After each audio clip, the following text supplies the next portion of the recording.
Hindi lahat ng kwento ng isang tao ay nakikita sa ibabaw.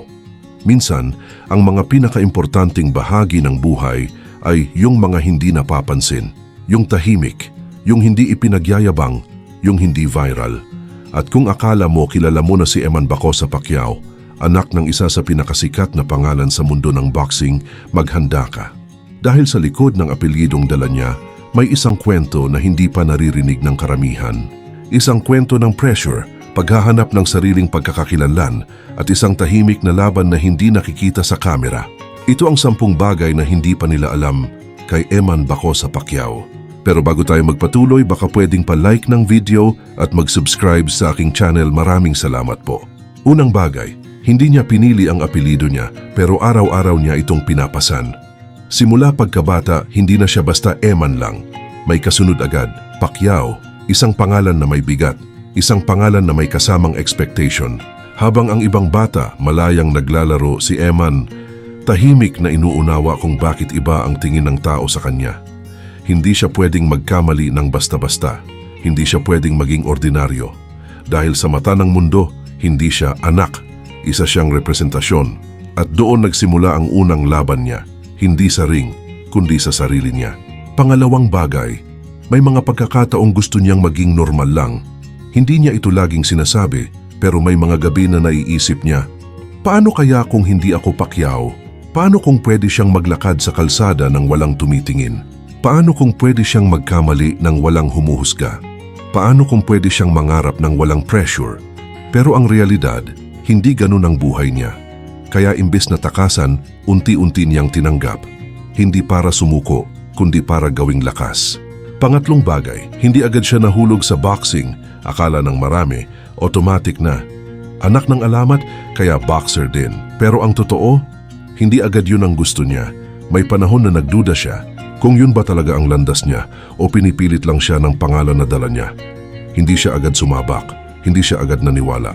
Pero sa bawat suntok na nakita niya, sa bawat pawis, sa bawat sakripisyo ng kanyang ama, unti-unti niyang naintindihan na ang boxing, hindi lang laban ng katawan, laban ito ng puso. At doon niya nakita ang sarili niya. Pang-apat, may tahimik siyang takot na hindi niya pinapakita. Hindi takot matalo, hindi takot masaktan, kundi takot na hindi siya maging sapat, takot na ikumpara. Takot na sabihing hindi siya kasing galing. Takot na sa bawat laban niya. Hindi lang siya ang hinuhusgahan, kundi ang buong apelyido niya. At kahit hindi niya ito sinasabi, dala-dala niya ito sa bawat training, sa bawat pag-akyat sa ring. Pero ang kaibahan, hindi siya nagpatalo sa takot, ginawa niya itong gasolina. Panglima, hindi niya sinusubukang maging kopya ng ama niya. Maraming tao ang naghihintay na makita ang next Manny Pacquiao. Pero si Eman, hindi yun ang goal niya. Ayaw niyang maging anino, ayaw niyang maging duplicate. Gusto niyang maging siya. Sariling estilo, sariling galaw, sariling pangalan. At sa bawat laban niya, hindi niya sinusubukang patunayan na kaya niyang pantayan ang ama niya. Pinapatunayan niya na kaya niyang tumayo sa sarili niyang paa. Pang-anim, may mga sakripisyo siyang hindi nakikita sa social media. Yung mga maagang gising. Yung mga training na halos hindi na kaya ng katawan. Yung mga pagkakataong gusto na niyang sumuko. Pero hindi pwede. Hindi ito glamorous. Hindi ito aesthetic. Ito yung mga sandali na walang kamera. Walang applause, walang likes. Pero ito yung mga sandali na bumubuo sa kanya. Pang-pito, hindi lang laban sa ring ang hinaharap niya. May laban din sa isip. May mga araw na pagod na siya. Hindi lang physically, kundi mentally. Mga tanong na paulit-ulit. Kaya ko ba talaga? Para ba ito sa akin? Sapat ba ako? At sa bawat pagkakataon na pinipili niyang bumangon kahit pagod na, doon siya lalong nagiging tunay na mandirigma. Pang-walo, malaki ang respeto niya sa pinagmulan niya. Hindi niya kinakalimutan kung saan nagsimula ang pamilya nila. Hindi niya kinakalimutan ang hirap, ang gutom, ang sakripisyo. At kahit may pangalan na siya, kahit may recognition, dala niya pa rin ang pagiging grounded dahil alam niya ang tunay na lakas ng isang tao hindi nasusukat sa kasikatan, kundi sa kung paano siya nananatiling totoo sa sarili niya. Pang-siyam, may sarili siyang pangarap na hindi lang umiikot sa boxing. Oo, parte ng buhay niya ang boxing, pero hindi lang yun ang mundo niya. May mga pangarap siya, may mga plano, may mga bagay siyang gustong patunayan, hindi bilang anak, kundi bilang isang individual. At balang araw, makikita ng mundo na higit pa siya sa isang pangalan. Pang-10, isa pa lang ito sa simula ng kwento niya. Marami pang laban, marami pang pagkatalo, marami pang tagumpay. Pero kung may isang bagay na sigurado, hindi siya titigil.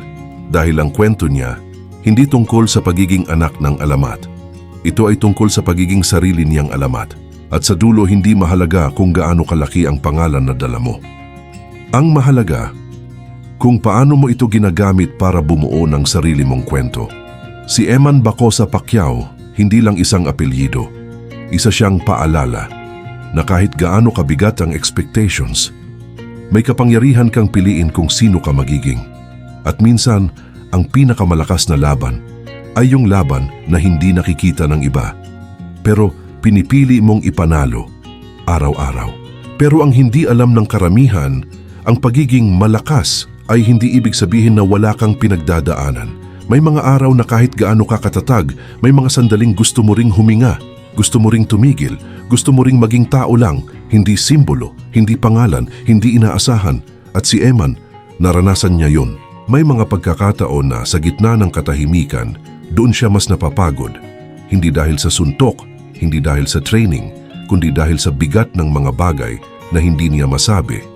Yung mga expectation na hindi naman direktang sinasabi, pero ramdam na ramdam niya. Yung mga tingin ng tao na parang may hinihintay palagi, parang may checklist na kailangan niyang mapunan. At sa bawat araw na lumilipas, unti-unti niyang natutunan na hindi lahat ng laban kailangang ipakita. Minsan, ang pinakamahalagang laban ay yung tahimik. Yung ikaw lang ang nakakaalam, yung ikaw lang ang nakakaramdam, yung ikaw lang ang lumalaban, at doon niya mas nakilala ang sarili niya. Hindi bilang anak ng isang alamat, kundi bilang isang taong may sariling takot, sariling pangarap, at sariling direksyon. May mga tao kasing akala nila kapag galing ka sa isang kilalang pamilya, automatic na madali ang lahat. Pero ang totoo, minsan, mas mahirap pa. Dahil hindi ka lang nagsisimula sa zero, nagsisimula ka sa expectation. At ang expectation, mas mabigat kaysa kahit anong suntok. Kaya sa bawat pagkakataon na pumapasok siya sa training, hindi lang katawan niya ang hinuhubog, pati isip niya, pati puso niya. Dahil alam niya, darating ang araw na hindi na sapat ang lakas ng kamao. Kailangan din ng lakas ng loob. At yun ang hindi madaling matutunan. Hindi ito tinuturo. Hindi ito minamadali. Ito ay nabubuo sa bawat pagod, sa bawat pagkadapa, at sa bawat pagbangon. At kung mapapansin mo, hindi siya yung tipo na maingay.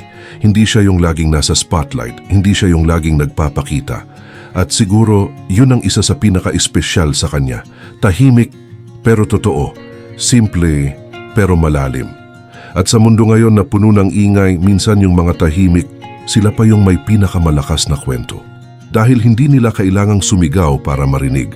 Ramdam na ramdam sila. At habang tumatagal, mas lumilinaw kung ano talaga ang gusto niyang mangyari sa buhay niya.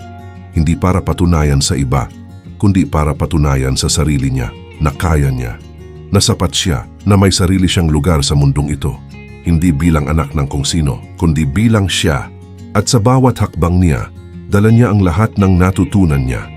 Hindi lang sa boxing, kundi sa buhay. Dahil ang tunay na laban, hindi natatapos sa ring.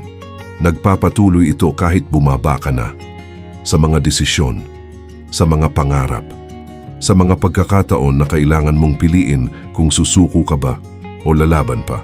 At si Eman, sa kabila ng lahat, pinipili niyang lumaban. Hindi dahil kailangan, kundi dahil gusto niya. At yun ang pinakamahalaga. Dahil ang taong lumalaban dahil gusto niya, hindi basta-basta matitinag. May direksyon, may dahilan, may puso. At kung iisipin mo, hindi naman niya kailangan gawin lahat ng ito. Pwede naman siyang mamuhay ng komportable. Pwede naman siyang umiwas sa pressure. Pwede naman siyang pumili ng mas madaling landas. Pero hindi yun ang pinili niya. Pinili niya ang mahirap. Pinili niya ang uncertain. Pinili niya ang landas na walang kasiguraduhan. At dun mo makikita kung gaano siya katapang. Dahil hindi lahat ng tao kayang piliin ang mahirap. Kadalasan pinipili natin kung ano yung safe. Kung ano yung sigurado. kung ano yung walang risk. Pero si Eman iba, mas pinili niya yung may laban. Mas pinili niya yung may hamon. Mas pinili niya yung may posibilidad na matalo pero may pagkakataon ding manalo. At sa bawat laban na tinatahak niya, hindi lang siya lumalaban para sa sarili niya. Lumalaban din siya para sa mga taong naniniwala sa kanya, para sa mga taong tahimik na sumusuporta, para sa mga taong hindi man nagsasalita, pero ramdam niya. At higit sa lahat, lumalaban siya para sa batang versyon ng sarili niya. Yung batang minsang nagtanong, sino ba ako? At ngayon, unti-unti na niyang nasasagot. Hindi sa isang sagot, hindi sa isang laban, kundi sa bawat araw na pinipili niyang maging mas mabuti kaysa kahapon. Dahil ang tunay na identity, hindi biglang natatagpuan. Ito ay binubuo, araw-araw, hakbang-hakbang. At habang tumatagal, mas nagiging malinaw na hindi niya kailangang lampasan ang kahit sino. Hindi niya kailangang pantayan ang kahit sino. Hindi niya kailangang patunayan ang kahit ano sa kahit kanino. Ang kailangan niya lang ay maging totoo sa sarili niya. At kapag nagawa niya yon, sapat na yon. Dahil sa huli, hindi naman ang mundo ang magdedesisyon kung sino ka. Ikaw lang. At sa bawat laban na hinaharap niya ngayon, dala niya ang lahat ng aral na nakuha niya sa tahimik na mga sandali. Yung mga sandaling walang nakakita. Yung mga sandaling walang pumalakpak. Yung mga sandaling siya lang at ang sarili niya. At doon siya nahubog, hindi sa ingay, kundi sa katahimikan. At minsan doon talaga nabubuo ang pinakamatitibay na tao. Hindi sa spotlight, kundi sa likod nito. Kaya kung may isang bagay kang matututunan sa kwento niya, hindi yun tungkol sa boxing, hindi yun tungkol sa apelyido, hindi yun tungkol sa kasikatan. Ito ay tungkol sa pagpili. Pagpili na lumaban kahit mahirap, pagpili na magpatuloy kahit pagod, pagpili na maging ikaw kahit mas madali maging iba. At yun ang tunay na lakas, hindi nasusukat sa suntok, hindi nasusukat sa panalo, kundi sa tibay ng loob na magpatuloy, kahit walang kasiguraduhan, kahit walang kasamang sigaw, kahit walang nakatingin. Dahil sa dulo, hindi naman lahat ng panalo nakikita. May mga panalo na tahimik lang. Pero sobrang bigat ng ibig sabihin. At si Eman Bacosa Pacquiao, araw-araw, pinipili niyang manalo sa mga laban na yon.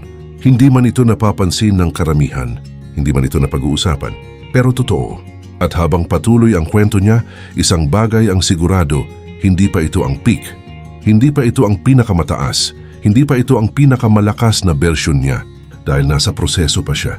At ang proseso, hindi minamadali. Hindi pinipilit. Hindi shortcut. Ito po ay pinagdadaanan at pinipiling tapusin.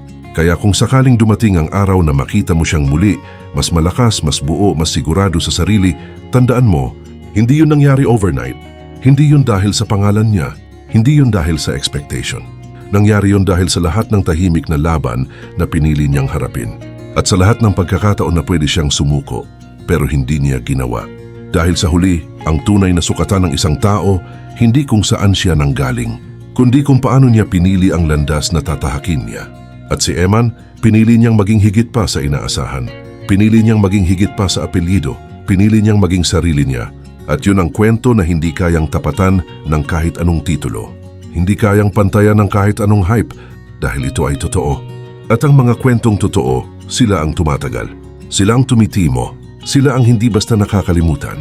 Kaya sa susunod na marinig mo ang pangalang Pacquiao, huwag mo lang isipin ang nakaraan. Isipin mo rin ang kasalukuyan. Isipin mo rin ang hinaharap. Dahil may isang taong tahimik na gumagawa ng sarili niyang kwento. Hindi para sumikat, hindi para pumantay, kundi para maging totoo. At sa mundo na puno ng ingay at pagpapanggap, yun ang pinakabihira. At yun ang pinakamahalaga. Ito ang kwento ni Eman Bacosa Pacquiao.